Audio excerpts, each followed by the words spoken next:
Customers, they can get their hands on Amazon's Kindle Fire today, and joining the company is Jonathan Geller with BGR.com. He's got one with him. Pick it up, please, John. All right.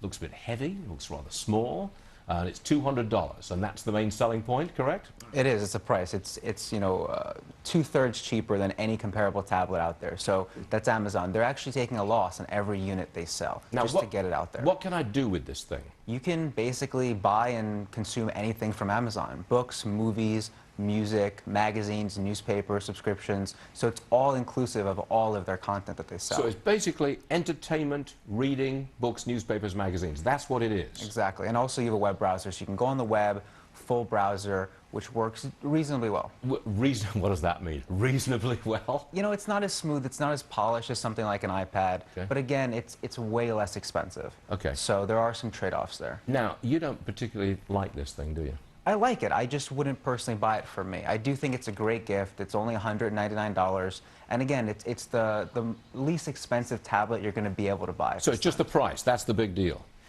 I'm looking at it. Is that screen the same size or smaller or bigger than the Kindle?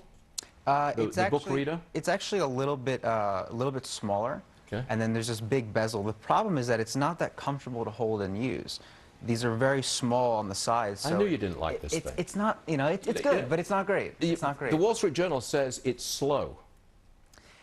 It's a little slow. It's a little buggy. So like it's slow, it's clunky, it's difficult to hold, it doesn't do business stuff very well. But again, the price makes it worthwhile to a lot of people that just want something to lay back, read on, you know, browse the web. So there is a place for it. I got accused of being a little heavy-handed when I tried out that thing because it didn't seem to be as sensitive as some of the Apple products, the touchscreen. Yeah, and it's a little clunky. There's no home button. You have to touch it to get to the home button.